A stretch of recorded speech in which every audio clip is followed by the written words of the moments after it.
Welcome to the show. IB Nation Sports Talk is up and rolling along with Vince D'Addario, Sean Stiers. It is Monday. How was your Sunday, Vince? I know how your Saturday was. How was your Sunday?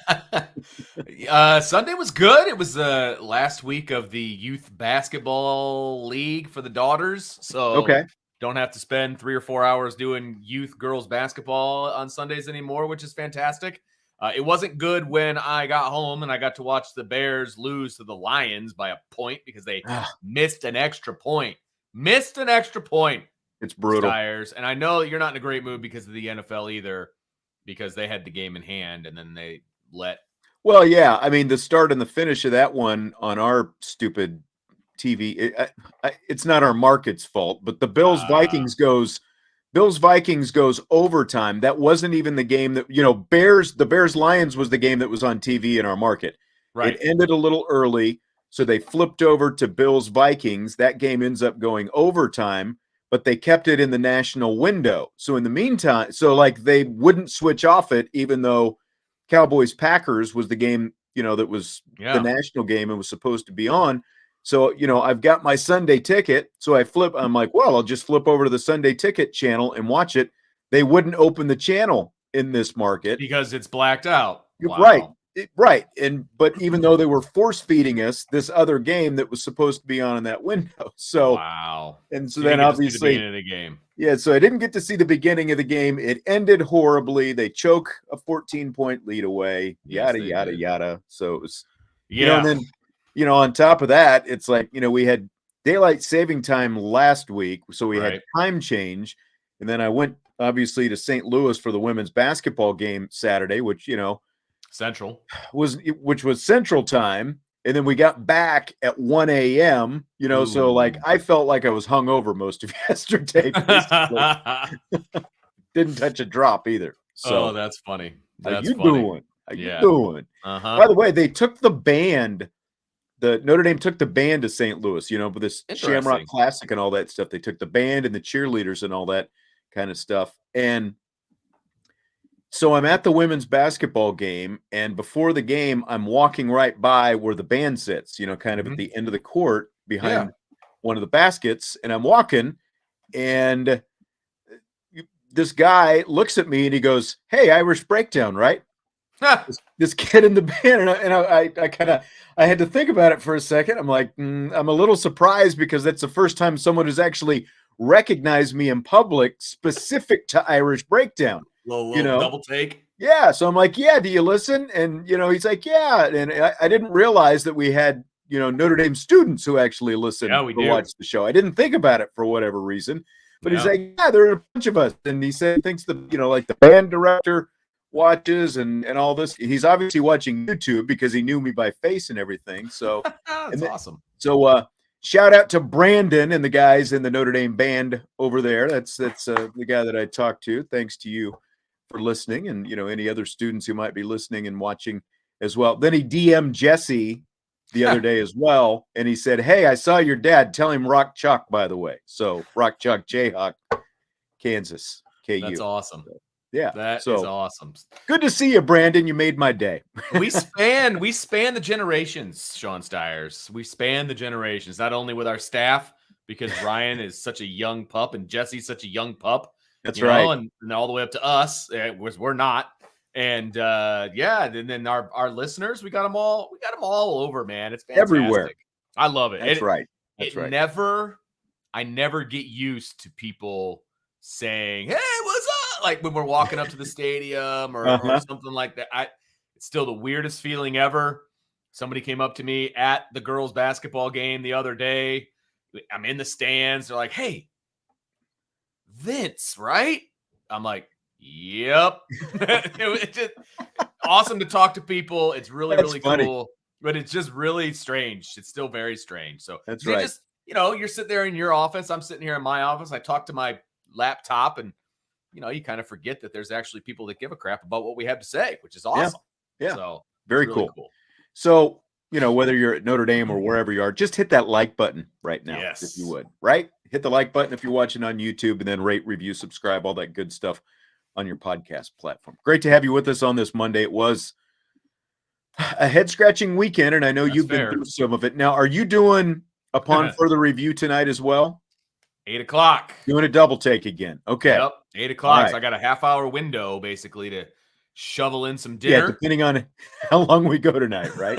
And then it's right back at it, and Brian and I will be back, and we'll do a little film study. And I can promise you, we are not going to be talking about the Notre Dame defense tonight. We're going to talk more about the Notre Dame offense. Yeah, and we're not going to talk about defense either, because it's triple option, right? Never going to see it again until next year. And were there some issues? Yeah. The biggest thing is what you just hit, because of guys like Junior Tui Alamaka and Prince Kali and Gabe Rubio and some of these younger guys who faced it for the first time, who'll be back next year. Hopefully that was a valuable learning experience for them. Now, from a schematic standpoint, I don't understand blitzes against triple option. That's the one thing, from the top that needs to be corrected. But other than that, live and learn, and it's not the defense that we're concerned about. It wouldn't have been the offense, right? I mean, looking at the first half. No. That's not the way it turned out. I was praising Drew Pyne and Tommy Rees and the offense in general for the way things were going in the first half. No doubt about it. It was like, hey, you pretty much have all your articles written. Everything is kind of set in stone. I was counting my money with the bets that I had made. It was fantastic. And then it all went away. Notre Dame was my only loss on my parlay. I mean, it's rough, man. Rough. Yeah. Well, it's funny. I did a parlay, all money lines, and I should learn, there's a reason. Basically, I went through and I picked all these favorites mostly. I picked 2 underdogs, but it was an 8-leg parlay. And Notre Dame was actually one of them, but I was picking all money lines. I wasn't picking spreads or anything. Okay. And I was playing it safe, and I kept going because I'm picking all these favorites, and I'm like, I want this to pay me something if I bet. Yep. And of course, what happens? I think Oklahoma, West Virginia, I missed, and Oregon, Washington, I ended up missing. Oh, okay. So you missed a couple. Yeah. I can't remember how many legs my parlay was, but it inevitably, it's more than one that usually wrecks a parlay for me. But in this case, it was just Notre Dame. And I did take Notre Dame in the points, and maybe that was my mistake. But at halftime, they were up 22. And we'll address that. We'll address you and your affinity for the points in rapid fire. I do have an affinity for the points. There's no doubt about that. Here, hold on. Right. Here, it's right here. I just want to see. Okay. So, and this would have been a big one too. I had plus 67.91 odds. Okay. 67.91 odds. Wow. That's a lot of odds. And I only bet $5, right? Arkansas plus 5, Ole Miss plus 11, TCU plus 7, Clemson minus 7, Tennessee minus 19, and Notre Dame minus 16.5. It's the only one I missed. I would have won a lot of money. You were looking good for a half. Like I said, I'm counting my money. Yeah. I'm counting it. And yep, that's what I get. And that's what I get. Ken Niumatalolo took it right back, is what he did. Ken. So, I mean, Drew Pyne, his first half would have been he has 5 total touchdowns in the first half. 14 for 16, 234 yards. His 234 yards in the first half would have been the 3rd highest passing total for a game in his career. 234 yards in the first half. And then half of Notre Dame's 6 second half possessions go for negative yards for starters. God. Only one of them lasted longer than 3 plays. And even it went for -1 net yard when it was all said and done. And in the entirety of the second half amounts to 20 plays for 12 yards. Pyne's second half stat line basically looks like a bad possession, not a whole half. It looks like a bad possession. 3 for 5, 35 yards and an interception. And of course, the interception on another batted ball. It's like, I don't know, Vince. I don't know. I know you guys have sort of like pounded your heads already this weekend, so maybe you're over it a little bit more. This is the first time I've actually got a chance to vocalize it. So. Oh, no. I am not over it. And normally we do the upon further review on Sunday night, but Brian was feeling under the weather, so we're doing it tonight. And so usually that's where I'm able to kind of get out some of my frustrations or whatever. But in the batted ball, I actually do not have a problem with because it was an unblocked blitz. And the kid jumps up and, like 10. Right. I mean, he jumped high in the air. But he's also smart enough to know that, hey, if I jump, I'm probably going to have a chance at this. 100%. So. But I think that happens to just about anybody unless you pump fake them or, do something along those lines. And then you're possibly taking a sack at that point. So I don't necessarily have a problem with the batted ball. The rest of it, though, it's ridiculous. And I was feeling pretty good at halftime. I was feeling myself pretty good because I said that I would just want Pyne to go like 180 yards for the game. And I got a lot of flack from people in the chat about that. And he was 234 yards in the first half. I was like, okay, let's go, DP. Like, I'm feeling good about it. And then he only adds 35 yards to it in the second half. And it was, his overall line is not terrible if you just look on paper, right? But the fact that he took 5 sacks, which, were basically pass attempts, that alters that. It absolutely does. And he can't – I haven't looked at all 5 of them, but, not all of them were his fault. But at the same time, you've got to get rid of the ball, man. You've got to get rid of the ball. And that's – just to say, at the same time, there has to be plays called that you can get rid of the ball, check downs and those kinds of things. So, it's a double-edged sword. Don't get me wrong. It's a double-edged sword, but he brought some of it on himself. He went from having his best half of his career to the worst half of his career. It was just bizarre. And I guess it's because of the unique Navy looks, but it's like all of a sudden it was like he went from reading English to Greek, like he had no idea what he was looking at, apparently. Yeah. All because it was cover 0, I guess. Right. And he deserves all the criticism in the second half. But he also deserves a lot of praise for the first half. And so somehow you meet in the middle. It's just, but I don't want to say he deserves all the criticism, and we'll get into splitting, like who deserves what. But like on the one play that you were talking about, I think like when Braden Lindsay was downfield and open, now it's a deep route for one, but it's like one thing you got to, I haven't been a quarterback, but as a quarterback, you got to have that clock in your head. It's like 1,001, 1,002. By the time it hits 2, that ball's got to be out when you're facing it. Especially when they're. But Michael Mayer also whiffed on a block on the backside. Also true. So 100%. They did not. And Marcus Freeman, yes, he was making excuses for the play calling and all of that, and that's what he does. We've learned that as much. We've learned that much about Marcus Freeman. He is not going to throw his coaches under the bus. Okay. And he doesn't throw his players under the bus either. Still, to his Absolutely. credit. They moved the protection the wrong way one time. I can't remember everything that he was saying, but he basically said we didn't execute. That's his thing. They didn't execute, right? And to a degree, he's absolutely right. And Derek says Diggs didn't help. There was one time where he whiffed on a block. There was another time he got blocked into Pyne. That can't happen either. There's a lot of moving parts, obviously, when we're talking about a football game, and we're talking about them just bringing heat and give Navy credit, man. They doubled down on bringing heat. They're like, hey, we're either going to go down with the ship, bringing the heat, or we're going to get back into this game. And they got back in the game. They got back into the game. So, yeah. I give them a lot of credit for what they were doing. Notre Dame just didn't make them pay for it, and that's on them. So here's Drew Pyne after the game. I got a couple Drew Pyne comments we're going to play. I got a Marcus Freeman comment that we're going to play. Let's start with Drew Pyne. Here he is after the game.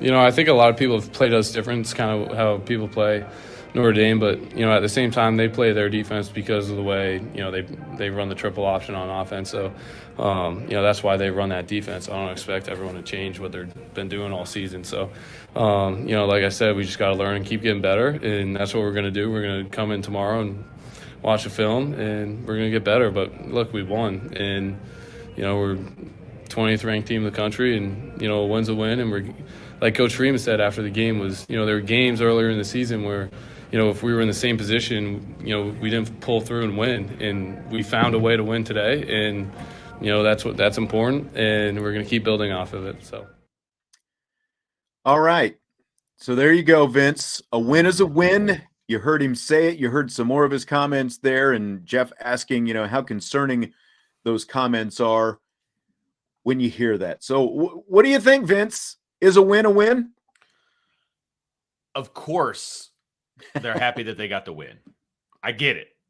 A win is a win in that regard only, right? Because earlier in the season, when they played like they did in the second half, they lost. I mean, they lost. And so I suppose it's a step in the right direction as far as at least you walked out of there with a win, because you could make the argument that Navy is better than the other two teams that they lost to, the two of the three teams that Notre Dame has lost to this season. You could make that argument, okay?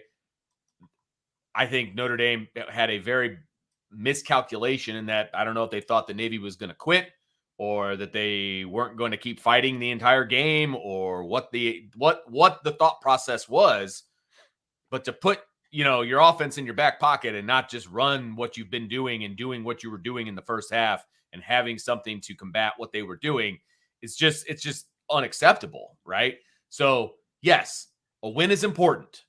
And I said this in the post-game show. I was anticipating that this year we would have had a lot of post-game shows like we had on Saturday, where we were talking about the mistakes that Notre Dame made, but we were talking about them with a win after wins rather than losses. Absolutely. Yeah. And so that's what Saturday night felt like, as opposed to what it felt like after Stanford and Marshall, right? Yeah. So you do have to look at it from that point of view.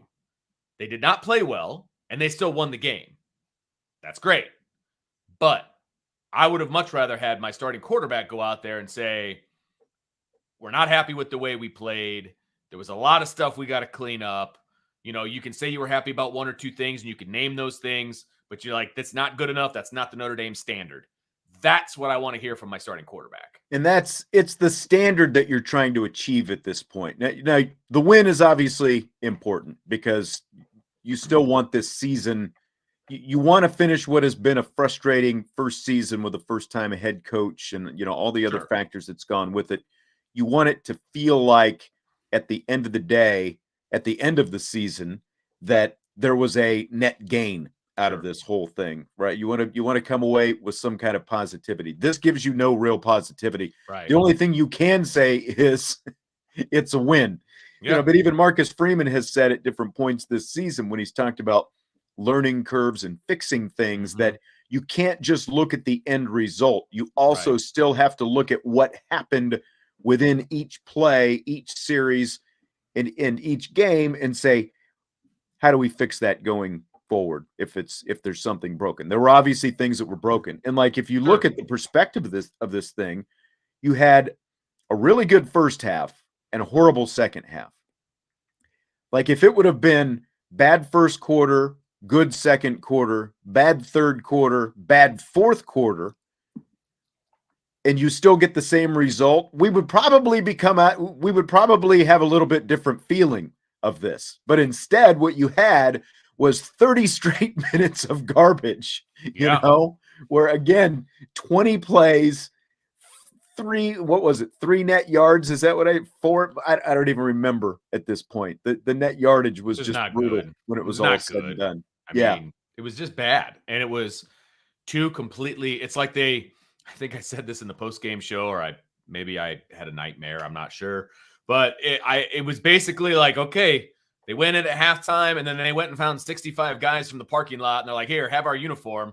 We're done. You guys go play. Like, it was two completely different teams out there. And it's just hard for me to fathom that was the same team in both of those halves. See, and this is like what Mike is saying. Problem is, Drew, you don't get better. And this was start number 8 for him. And he had a couple games experience last year. He had obviously a handful of plays at the end of the Marshall game. This is start number 8. These are basic things, a lot of them, that we're talking about. Recognizing that if you're getting that kind of pressure, that ball's got to come out quick. Absolutely.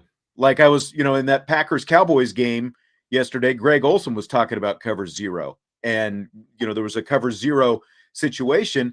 And that's what he said. As a quarterback, you've got to know the ball's got to come out now when you see cover zero, because you're going to get pressure in your face quick.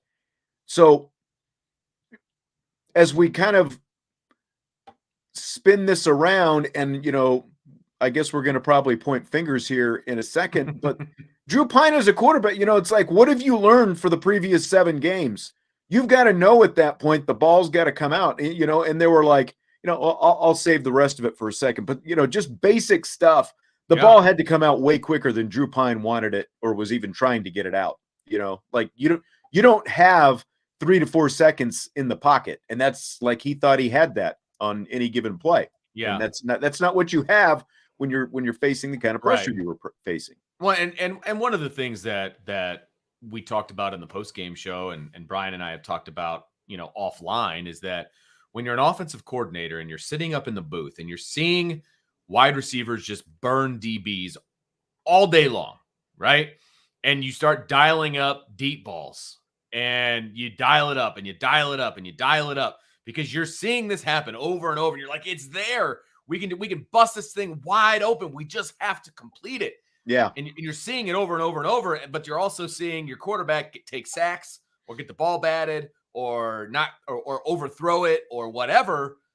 You have to change. And that's it. And let's hold that thought again, because I've got a lot of things to say about that. Trust me. I've got a lot of things to say about that. Let's hear what Drew Pyne had to say specifically about the cover zero, and then we'll come back and talk about that. Played hard in the second half. It's tough to, cover zero. If we have 9 in protection, they're bringing 10, and so you just got to find a way to get the ball out, and just got sacked a little bit, but a win's a win, and we fought hard all day, and it's a team win, and so it's good. So it's good. It's not good. No, it's not good. So we were just starting to get into it a little bit. Do you put this more on Reese? Because a lot of people, wanted Reese's head as soon as the game was over. Do you put more on Reese? Do you put more on Pyne? Like, is it 50-50? Where are you putting the bulk of this, Vince? It's hard for me to put all of the blame on either side, to be honest, because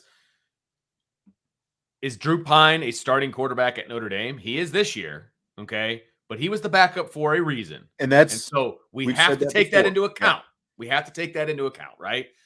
You can't expect more from Drew Pyne than what you're going to get. But he was responsible for 5 touchdowns in the first half. So, was he playing above his skis? Was he just having an out-of-body experience? Well, and I think that's part of it. One, they weren't showing they weren't packing the box and just loading things up and teeing off. They weren't doing as much as they were in the second half. Absolutely correct. Yeah. Did they do it sometimes? Yeah, but not the way they did in the second half. Not the way they did in the second. Absolutely. So is it his fault for not pulling the trigger? He was able to get to his drop and he wasn't throwing the football at times, right? All you had to do, based on what I have seen and heard about what was happening downfield, you get to your drop and just chuck it, baby, because you had guys wide open. Just chuck it, let them run underneath it. Yeah, and like the Mayer pass, for example, you just need like that's a case of it almost looked like he had a pretty clean pocket. Now, pressure was coming, but it's just like you just put just a little more air under that. A little more air, and we're having a completely different conversation, to be honest with you, because that ends the game right there. It's over. Right. And so, Derek, just to make sure we're clear, we weren't saying they were blitzing every play in the first half. They were blitzing, but not every play. They were bringing heat. They were bringing heat, and they had some success with it. That's why they decided to just go all in the second half, right? So it was so there's the fault for Drew Pyne, right? You got to get rid of the ball. There's certain things that you have to do, right? But the other side of the coin is that it just didn't feel like Tommy Rees was giving him the options that he needed to be successful. There was no crossing. Well, there were crossing routes, but they were slow developing. There were no screens. There were no just dumps to the running back coming out of the backfield. There were things that you could do that would combat zero coverage. Like football 101 type stuff that wasn't being done. It was just like, I see my guys beating their guys. We're going to keep doing this, and it was very frustrating. It was like, take a shot on first down, take a sack, and then we're going to run it 2 more times, and then we're going to punt it. Every play, especially after a couple series when when Navy is doing this continually, every play should have had basically a no read. Okay, if you get pressure, this is where you're going right now. And really that's, you know what I mean? And that's just a slant, because again, if you want to put some of it on Pyne, there was a sack that he took where Lorenzo Styles comes off. He's lined up on the right. He's, sitting there in a quick slant. It looks like Drew Pyne is looking right at him. Now there are 2 more receivers to his outside. So he's looking in that direction. He's either looking outside or he's looking right at Styles. He's probably looking outside, but Styles is right there.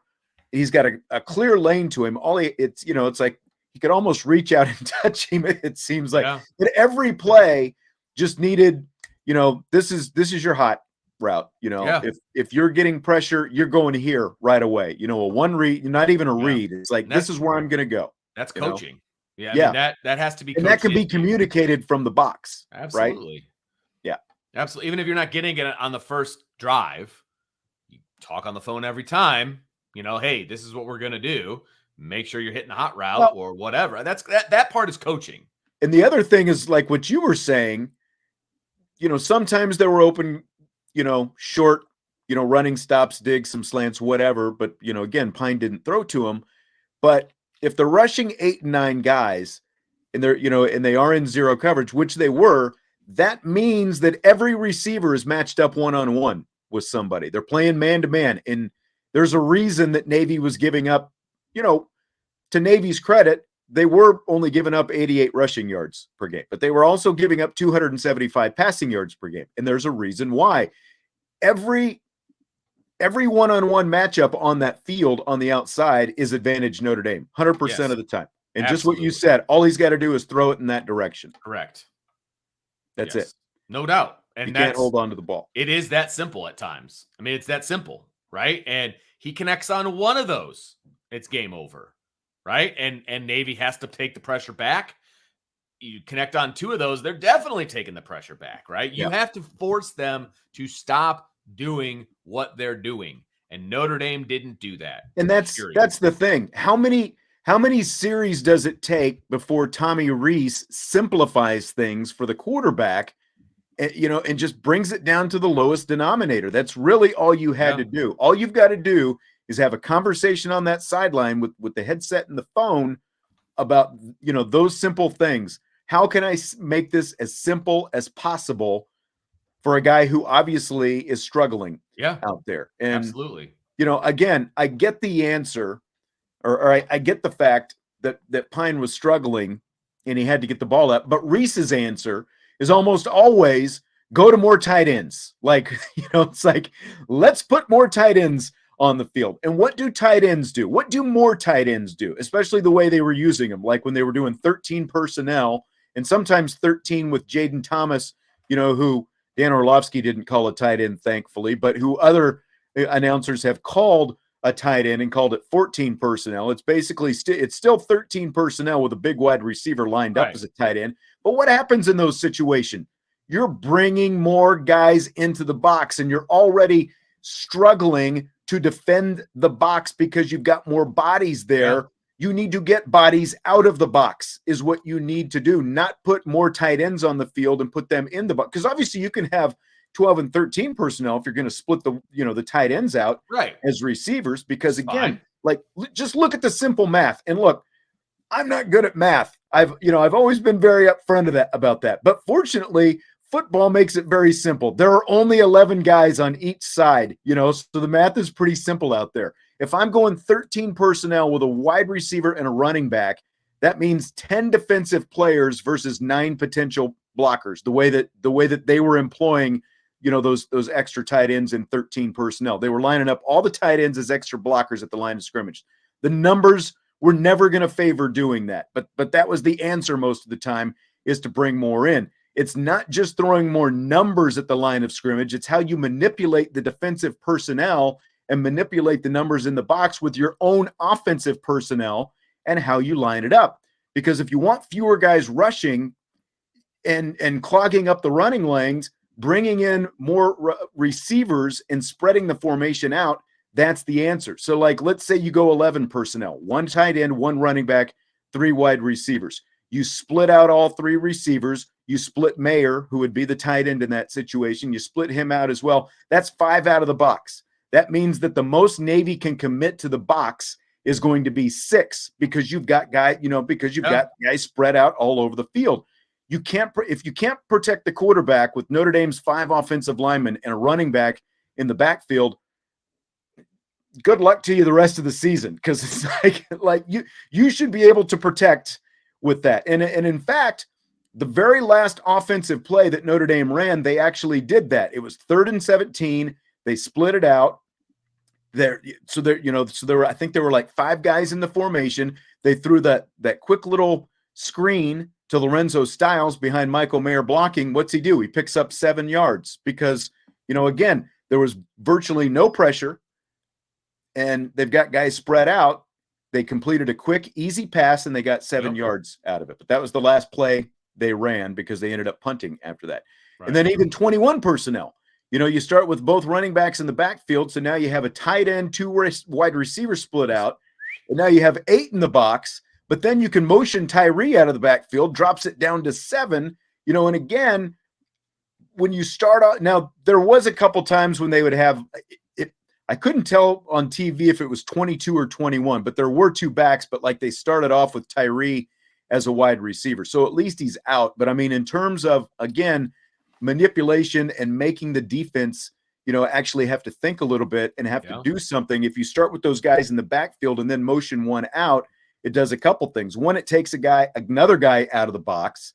And then that can also become your hot receiver, basically, which they did none of. All these little simple things, and then like 10 personnel. So, whatever groupings that you want them to be, it's harder for Notre Dame with the wide receiver. So you're mostly going to have tight ends and running backs out there. But what happened when they ran 21 in the first half, Vince? Touchdown pass to Chris Tyree. Right. Yeah. And it wasn't even a screen. It was just he leaked out. He threw it to him. Like that was it. I mean, it wasn't even that well drawn up. I mean, it was just my guy's better than your guy, and he's going to be wide open, and he was. I mean, it's just, and you can't just say Pyne sucks, okay? Because he had a really good first half. And that's the thing. And he's had other good, he had a stretch of 3 good games, or at least 2.5 good games to start his career. Was he bad in the second half? Yeah, he was. Was he really good in the first half? Yeah. If he repeats his performance in the first half that he had in the second half, that means he's responsible for 10 touchdowns. And he throws for 500 yards. Okay? That's a really good day at the office. All right?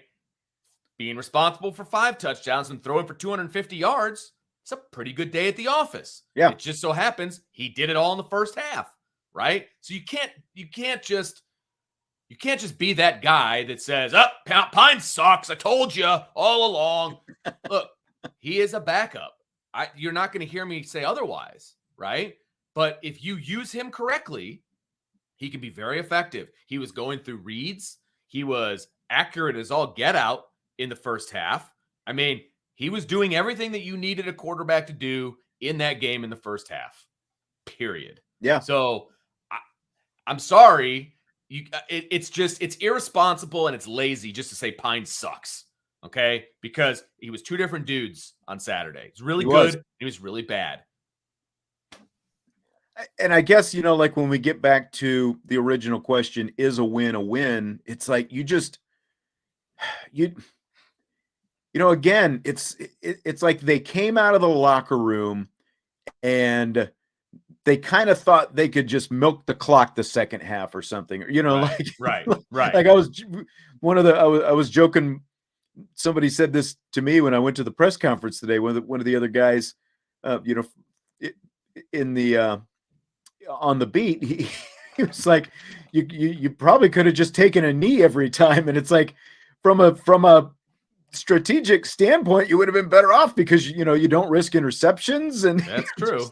And that's almost, it's not like so it's not like that's exactly what they wanted to do. But again, like we were praising them last week against Clemson for the kill shot and, leaving no doubt, the touchdown pass to Mayer and all those things. And they just came out with such a different approach, so it's again, it's not just Drew Pyne playing bad. He played bad in the second half, but there are coaching things that could have put him in better positions as well. And it just seemed like like from the top down, it just did not feel like they had that same mentality they had the week before. And to be honest with you, I feel like sometimes this whole, and I know there are differing opinions on playing Navy and service academies and all this stuff. I do feel like, and this goes back to Charlie Weiss, like there's almost like it's like you feel bad about having that same killer instinct or something when you're playing Navy as opposed to any other team. And I wonder if that was part, you're trying not to embarrass them or something. Right. And you're up 22 at halftime and you're like, okay, we can take our foot off the gas and we can just kind of coast into this one. They're not really going to threaten us. It's okay. That kind of thing. I hope that wasn't the attitude, but I would not be overly surprised if that was the case. Right. And Stymie's talking about the 12-minute drive to open the half. That hurt Navy more than it helped them because they could have used that time at the end of the game. That ended up being in Notre Dame's favor, especially really when they had to settle for the field goal. Like if they had scored a touchdown, there instead of a field goal, Notre Dame's going to lose the game. Yeah, absolutely. Yep. So I thank them for taking that long drive. Appreciate it. Yeah. But yeah, and so there are. I feel like that was probably part of it. It's like we don't want to embarrass the Naval Academy on Veterans Day weekend and all of these different things on their home. It's not their home field, but it's their home game. You know what I mean? It's their backyard. It's still Maryland. Right. And, they're you right want to there. Beat them by 50. Indianapolis. Yeah. Okay, fine. But you still have to control the game with your offense, right? Yes. You can't allow them to do what they did offensively. You can't allow them to do what they did defensively. That's not an excuse. And once you realize that your offense is struggling, you need to change it and go back to what you were doing. And that's it. Two series of what you saw. Right. There had to be some changes afterwards. Right. And there, and there had to be more of those conversations about, okay, this is what we've got to do. Right. Whether it's get it out quick or whatever it happens to be. Yes. Two series like that, and there have to be some serious adjustments. Agreed. But you didn't see those adjustments. You just kept seeing basically the same thing. Now, again, like there were RPOs where Drew Pyne was handing off when the read said, you need to pass it. And that's the biggest thing with Drew Pyne is like, it still feels like he second guesses himself a lot, like he obviously didn't do it as much in the second half or the first half. So why he did it in the second half is kind of a head scratcher. But again, I think it comes down to like, maybe he's sped up and all the pressure that he's seeing and, from Navy and that kind of thing. But it's just, it's hard to say a win is a win. At the end of the day, yes, it goes in the win column, but for what you want this season to end up being, you need to show that you can stack good on top of good continually. And especially you need to show that you're not just getting up for the good teams on the schedule, that you're getting up for everybody week in and week out. Absolutely. And that, quite honestly, again, for a half, they showed that, but then they didn't have that instinct in the second half. So that, to me, it's like, not a complete no-show, but it's pretty close to it when you let things get as close as they were, when you easily, I think, as you said, could have scored 50 points out there. Yes, absolutely correct. And it is, 5 drives and you're not even in double-digit yards. Like it's embarrassing. I mean, I don't even know what to say. I mean, it's just, you can't operate like that. And you can do it for 2. Okay, fine. But then your next 3, they better be something different because you had 6 drives in the first half. And if Groupie doesn't miss that field goal, you score on all 6 drives. Like You can't go from that to you can't go touchdown, touchdown, touchdown, field goal attempt, touchdown, touchdown. Right. To punt, interception, punt, punt, punt, and then the game's over. Like, you just can't do that. You can't do that and be like we were all saying, hey, we're going to see what happens in this game. Can they get up for a lesser opponent? And, are they going to sleepwalk through this game because of the Clemson game, blah, blah, blah, all this stuff, right? In the first half, we're like, questions answered. Yeah. No problem. Notre Dame came out, man, and they're doing their thing, and it's great. And, everything's awesome. It's like that song from the Lego movie, everything is awesome. Like, everything was great. And then it's like they just didn't show up in the second half, the coaches or the players. And that's you cannot be a title contending team and not be consistent. And they were not consistent in any way. Well, Michael says JD Bertrand and Brandon Joseph are out. You're right. That didn't affect them that much in the first half, but they don't play offense. Two, they don't play offense. Yeah. And we're again, we said at the top of this show that defense I can forgive to an extent, especially when the offense is giving them nothing in the second half, and you've got to defend the triple option. Total one-off when you're facing the triple option. Your whole goal as the defense is to limit them as much as possible, put it behind you, move on. You don't have to face them again. I guess now it's like 8 months from now since they open up the season against them next year. And honestly, I think that is for the best as well. I like opening up the season against them because you can devote more time in the off season to the triple option. You go into the season, then as soon as you play it, boom, you put it behind you and it's done. Yeah. You move on. But I love playing them in game one. I mean, that goes without saying. I would love to play Navy in game one. There's no good place in your schedule to put Navy, maybe coming off of a bye, so you can spend a little bit extra time on the, the triple option and all that. End of the day, just doesn't matter. You're a better team than them. You should have blown the doors off of them like you did in the first half. There's no excuse for the second half. Nope, not at all. Watching the Navy game, to Mike's point about being boring, I don't know about boring. It's like it's boring when Notre Dame does dominate, but it's just like there's just always that uneasy feeling, when you're watching that game, especially as it gets close. And then you're watching that Saturday. I'm glad I didn't have to watch that in real time. I watched the entire first half. Things were good. Got on a bus, went to the arena for the women's basketball game.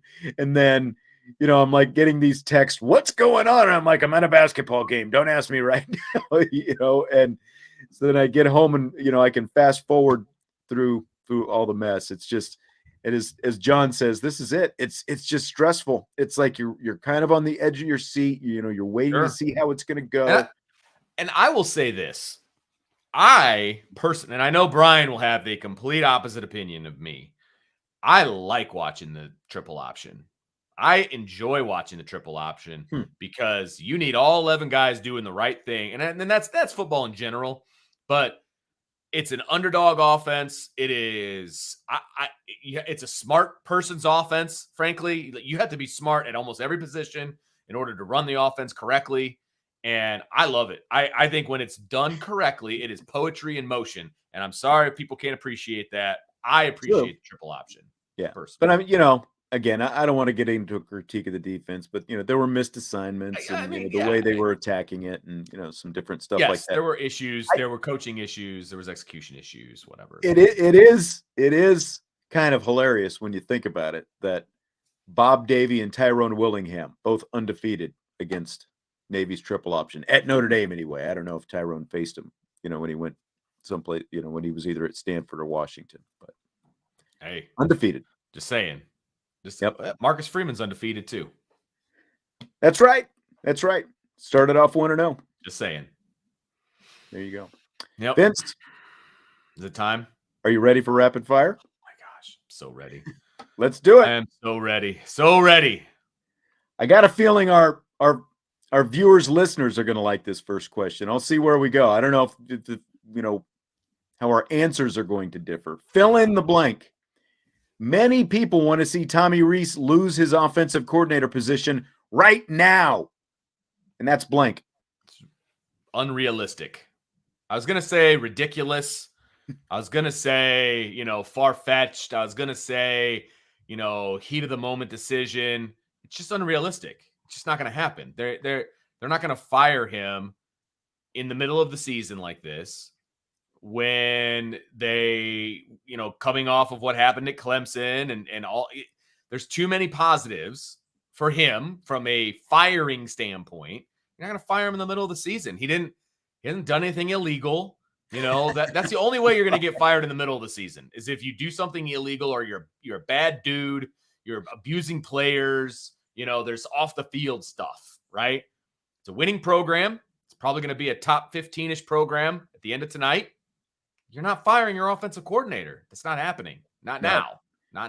It makes no sense. It makes no sense to do it now because all you're going to do is you're going to push somebody up from within, whether it's, like Parker obviously has offensive coordinator experience or whoever it happens to be. You're not going to gain anything the rest of this season. You're already bowl eligible at this point. You obviously, you want as many wins as possible. Absolutely. And all that, but it makes no sense to fire an offensive coordinator mid-season, especially you are talking about an alum of the school. That is true.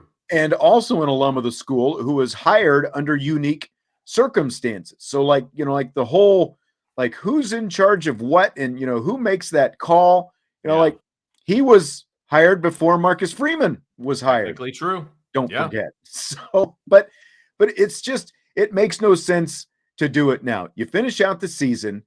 At the end of the season, you evaluate everything.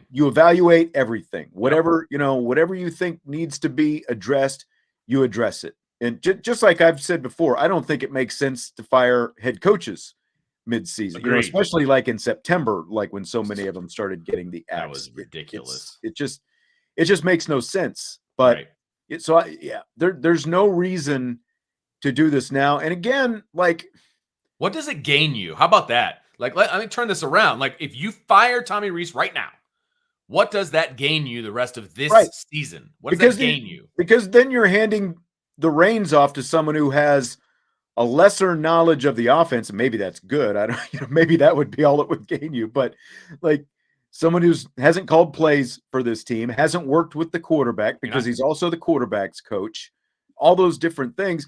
And I do still think you have to keep in mind, have there been things that we've seen from this offense and from Tommy Rees that makes us scratch our heads and even bang our heads against the wall? Sometimes, yes. And we've talked about some of them in this show.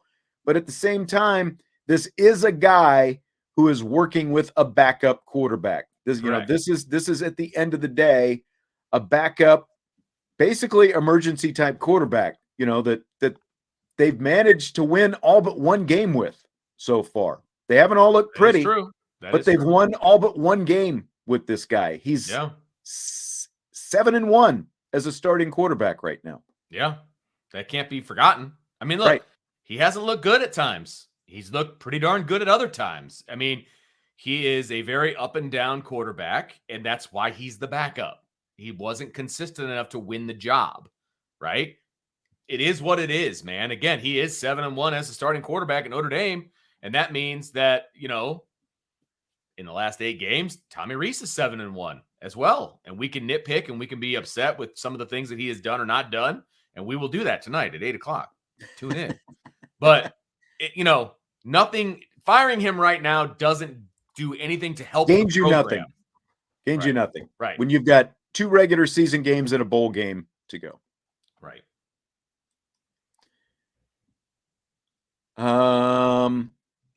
So Marcus Freeman says that senior day is going to work a little bit differently this year. And I don't know if you saw what this is, by the way. I don't know if you saw this earlier. So I saw your question, but I haven't heard what he said. That's right. So I didn't know if you heard the press conference. No. So here's what the Fighting Irish head coach said at his press conference today with the explanation of senior day this year. Being recognized as seniors are the ones that have said this is their last season here at Notre Dame as a senior, right? And so Avery Davis is a senior, and this will be his last season here at Notre Dame. Guys that might consider coming back for a 5th, 6th year, they won't be recognized for senior day. It's the guys that have said they know for certain this is my last season, my last game at Notre Dame Stadium, and I'm a senior, right? And so that's to be clear about that. But Yeah, and that's what I want. I want it to be special. I don't know what it's been like in the past, but I know when I was a player and coming a couple programs I've been a part of, is just that it was special to be a senior. And what does it mean to be a senior? Yeah, you're a senior in terms of eligibility in school, but this is your last season, right? You're not coming back for another year, and so for those guys, we want to make it special. So what do you think, Vince? It's about time. I mean, I actually really like that because, look, is it special if you get to go through it 3 times? I mean, exactly. Because like, how many times have we seen guys, run out there at least 2 years in a row because they decide to come back for their 5th year? Josh Lugg, if I'm not mistaken, is on his 6th year. Does that mean he's gone through senior day 3 times now? This will be his 3rd, yeah.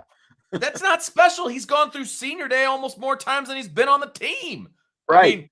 I mean, yes, I am totally fine with that. And he was very specific because we know that it's going to be Michael Mayer's last year, and he's not a senior, so he will not be participating in senior day, which I'm also fine with. That's just an example, obviously, of because he'll be leaving early, and he should. Now he has. Now, what if he had his degree in hand? Like, what if he was going to finish his degree in December? He's still Would a junior. That be any different? No, he's still a junior. Okay. I mean, it's called senior day for a reason, not graduates day. So I would be. I still think if you're here for a 4th year, then that's fine. I like this. I like this a lot. It'll also give us an idea who's possibly coming back. We won't have to worry exactly about that for a while. We get to sit there and we get to go, okay, so he came out. He came out. Yeah. Oh, he didn't come out. And I'm sure, I'm sure there's going to be an exception to the rule at some point. Like somebody might change his mind. Some guy's like, I'm out. And then maybe the coaching staff goes to him later and is like, are you sure? Right. Like that could happen. Right. But I like the fact that they're not going to have 3 senior days. Okay. It's supposed to be special. You only get one in high school, and it's special. It's really special, So I like it. I like it a lot.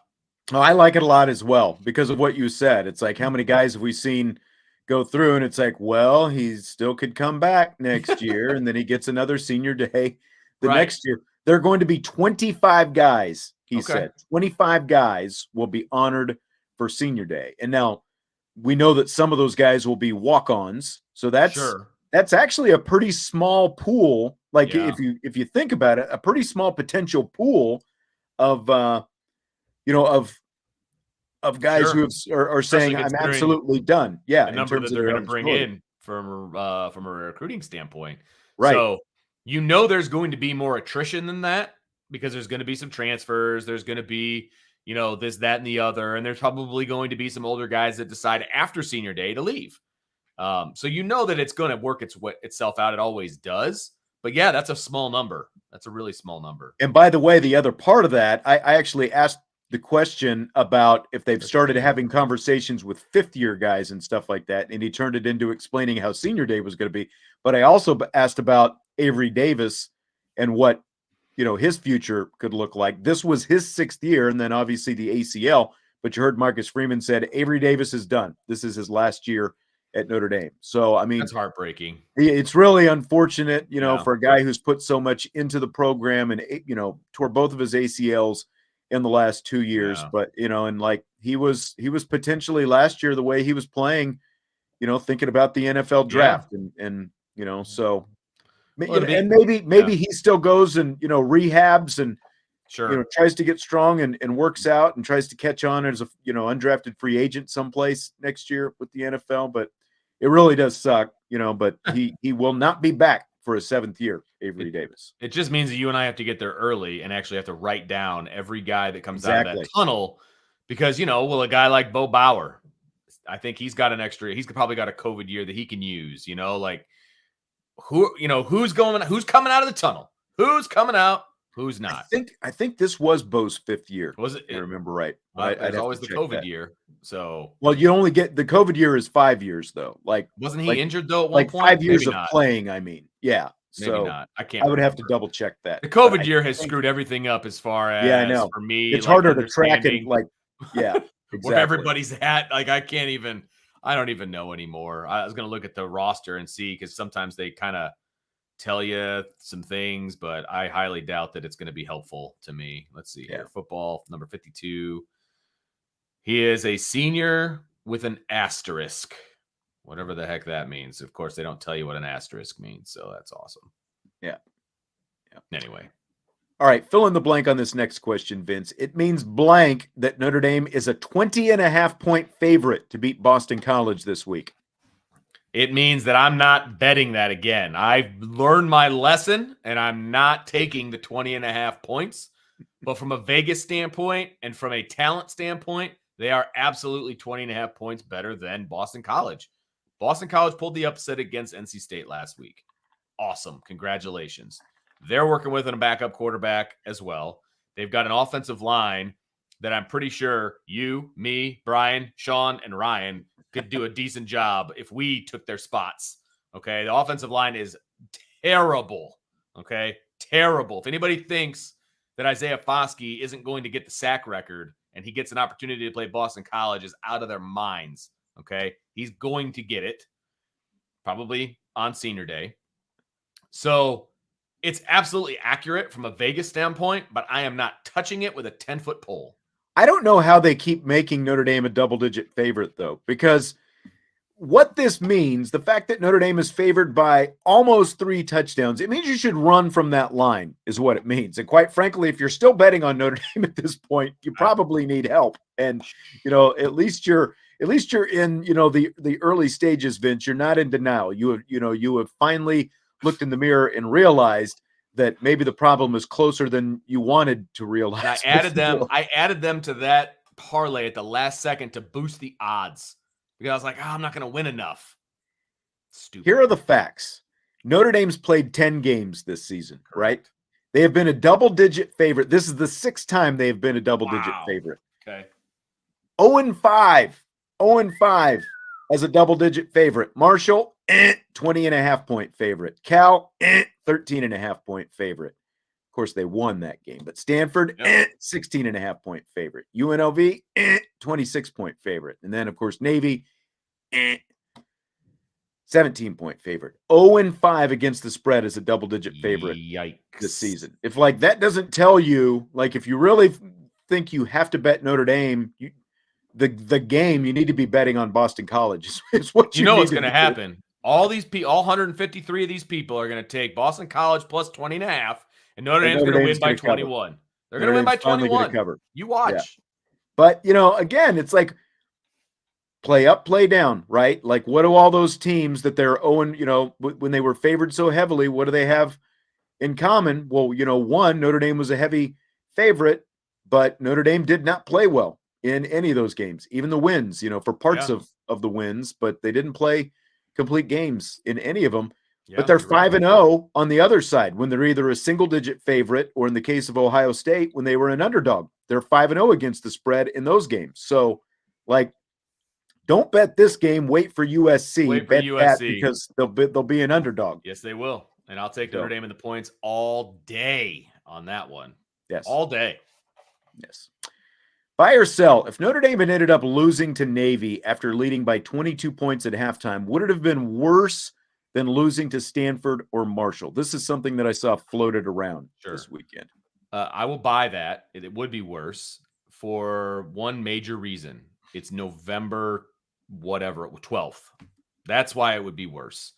Because Marshall was at the beginning of the season. Stanford was in October, which is also too late, which is why you can't erase that loss, right? We've had that talk before. Mm-hmm. But this would be worse because you had a 22-point lead at halftime and you were absolutely dominating them on offense. Dominating them.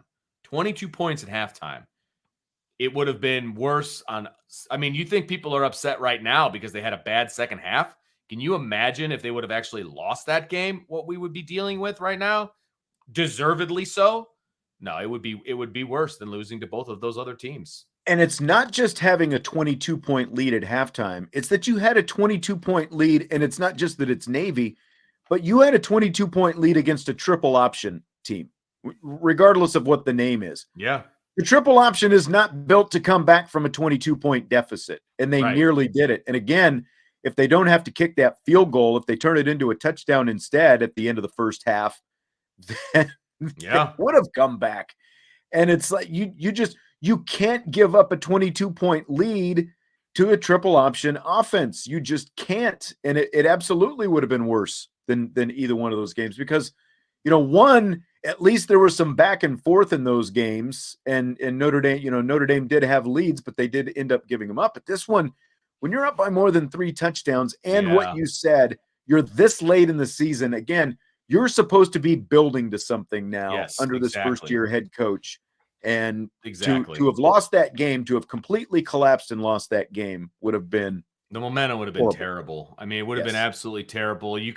There's a lot of things you can explain away, at the end of the season. If you finish out and you win out, right? You beat Boston College at home like you should. You beat USC on the road. Whether they should or not is a completely different conversation. And then you go win a bowl game, wherever that bowl game happens to be. You win out. You go into the offseason with a lot of momentum. If you lose to Navy, that is gone. All of it gone. And guess what? If they lose to Boston College, it's still all gone. All of it. So you can't lose those 2 games. You cannot. You can explain away USC to a degree. I still think they should win that game because I don't think USC is a complete team either. Okay? And I have a lot of faith in Notre Dame's defense. But if you lose to Boston College or you would have lost to Navy, that's inexcusable. All that momentum that you built up is gone. Absolutely. Absolutely. So here's Drew Pyne talking about Braden Lindsay's crazy touchdown catch on Saturday. That was unbelievable. Braden's a guy that all season, I mean, he's been open a ton of times, he runs as hard as he can. And he's a guy that's in practice. He's always got a smile on his face. And, I felt like, I got to give him a shot. And I scrambled out there. He beat his man by, a couple of yards. And I saw that and I said, I'm going to give him a chance. And I threw it up. And, that was an unbelievable catch. I've never seen anything like it in my whole life. And, I'm so happy for him. And he's going to continue to keep getting better as well. So, what do you think, Vince? I think that he should have come to the realization that he should give Lindsay a chance about 8 games ago. 8, that's right. Like, where's this been? Yeah, like I think it was funny that he said he is open all the time. Yeah, he is open all the time, and He's open all the time, but I never throw it to him. And the one time you did throw, no, that was Buckner. Buckner threw it to him in the Marshall game and overthrew him. Right, but. Throw the ball to zero. Pyne overthrew him against Stanford, though, too. That's true. The one in the end zone. Good point. So throw the man the ball. He has been open. We talked in the preseason about Braden Lindsay and what he was going to bring to the table this year and how hard he was working and all of that. He's checked all those boxes except getting the ball thrown his direction. He can only do so much. He is getting open. You've got to throw him the ball. Drew, you got to throw him the ball. Yeah. I mean, it was a fantastic catch for one thing. It was amazing seeing a guy like Braden Lindsay be able to make that catch because it's like something that we haven't seen from him before. To see him make that catch to go up and over, that was basically like a Jaden Thomas, kind of like the catch he had against BYU, but Thomas is bigger, so the degree of difficulty didn't look quite the same. But you're absolutely right. It's like this guy has been open all year, and Drew Pyne is supposed to be the guy who's watching film all the time. So you've got to know that he's open all the time. So you need to be looking for the fast guy wearing number 0. He should be more than just a fast blocker out there. Find him more often. Get him the ball. Yep. Don't know what else to say. Yep. Michigan State and Gonzaga played basketball in an aircraft carrier on Veterans Day. NFL played in Munich this weekend. Is there a unique location that you'd like to see Notre Dame play a football game? See, I read this earlier, and they've played in a lot of unique locations, right? They played in Ireland. They've done some pretty cool stuff. And I don't know, like, I love the basketball and the aircraft carrier thing. Like, I think that is one of the coolest things that they do for college basketball. When I saw that they were doing that again, because they did it a few years ago, maybe it was more than that, but like, I think that is awesome. So I think that there's things that you can do. I wouldn't mind seeing Notre Dame and like Navy or Army or something play in the Middle East or something like that, for the troops. You know what I mean? Right. Like that kind of a thing. Now, of course, would have to be safe, and all those things that you'd have to ensure. And so that's probably not a realistic type of situation. But at the same time, the Vatican City's too small. I don't think they could host a football game. I know. Would they have space. I was thinking like Rome, like in the Coliseum would be in cool, the Coliseum. Like if the Coliseum could actually seat people, it'd probably crumble if you put people in it. But that's like Rome or something like that. I think would be cool because it's like they're and I think like we had some people say. I think after I came up with this, I was like, well, we might have done this not too long ago because I think people were saying like a NASCAR, stadium and stuff like that, which is huge. But that's like. There aren't a whole lot of really unique places you can do football because you basically end up going like to a soccer stadium or something like that, wherever it happens to be. But yeah. I mean, because once the game is being played, I don't care where it's being played. But like the ambiance of it would be cool. So you're right. Italy would be cool. Mexico City, I think would be cool. Like there's a lot of places that the NFL has played where I think it would be cool if Notre Dame played. A NASCAR stadium doesn't do that's too big. It's too big. That somebody said. I thought I saw a graphic on Facebook that said every Big Ten stadium combined would fit inside of the Indianapolis Motor Speedway. Like, really? It's what they said. I don't know how accurate that is, but like, too big. That's too big. Too much. That's true. That's true. All right, we just got a super chat in here from Corey. Notre Dame essentially had no third quarter. Navy scored on early fourth quarter turnover. Rest of the game was preserving the win. This is the same as Oklahoma State. I had a lot of Oklahoma State vibes watching that game, to be honest with you. Absolutely. Very similar. Like couldn't run the ball. Just the same. Yeah.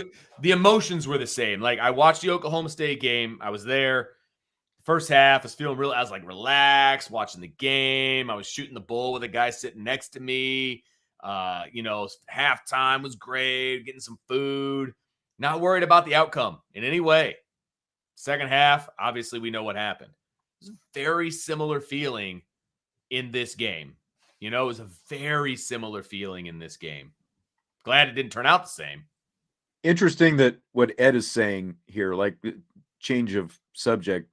Well, not a whole change of subject, but a little bit. Ed says, I don't want Tommy to get all the experience at Notre Dame and then somebody else get the benefit of that experience. So it's like, I get that. Seller's remorse, I guess. I don't think he's going to go to another college team, to be honest with you. Is he going to have success at a different place? That's possible, but I don't think it'll be a place that would hurt Notre Dame. No, I don't either. I think if he moves on, it's going to be professional. I think it's going to be the NFL. Yeah, I think that's where where he's going to end up. Somebody else brought up though too. Tommy's making a lot of money. He is, and the coaches are the ones who are getting paid. I know there's NIL and all that stuff, but coaches are the ones getting paid, and he's got to figure out. Maybe he's coaching Drew Pyne up the best he can be coached up. I don't know, but I still do think that there are like simple things like we talked about, simple adjustments that could have given everyone a better shot in that second half. It's one thing to have a couple bad drives, but at some point it's like, okay, they've counterpunched us. What's our counterpunch now? We've got to figure that out. And that's like, you go back to that Oklahoma State game. There was no counterpunch in that game. And there wasn't one in the second half really either. There were some different formations, but nothing really changed. So Colts interim head coach Jeff Saturday led Indianapolis to a win over the Raiders in his debut yesterday. Vince, does it mean we owe Jim Irsay an apology? No, it was still a terrible idea. It was a terrible plan. It worked out this week because they were playing a Raiders team that I think has 2 or 3 wins. So, I mean, that was beneficial, and it went right down to the wire, and they had to make a 4th down stop with under a minute to go to preserve the win, and all of that. I'm happy for Jeff Saturday. I was a Jeff Saturday fan when he was a player.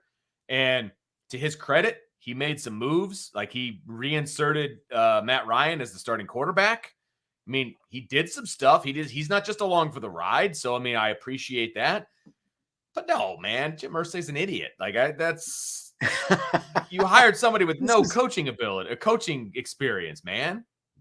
This is one game. And as you said, he did it against a Raiders team that is horrible. And right.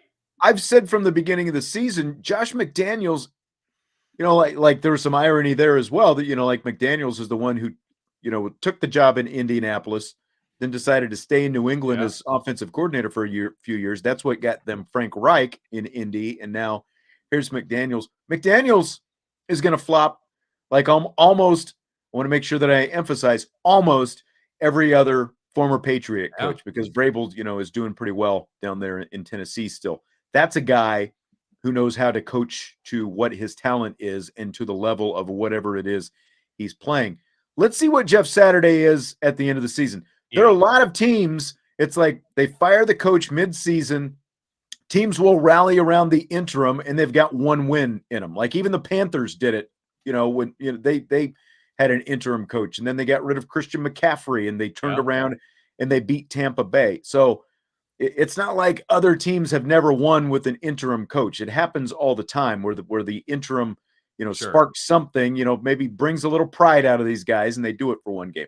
Let's see what it looks like at the end of the season. Well, and Colts fans, I mean, to Jeff Saturday's credit, he did say, by the way, Sam Ehlinger, no, we're going to go back to Matt Ryan. Which, by the way, that's the right move. That's like the best call. Like of all the things, like at least Jeff Saturday realized that. It's like Frank Reich always seemed like a really good guy, but I liked the hire when they hired him. I actually liked the hire. I did.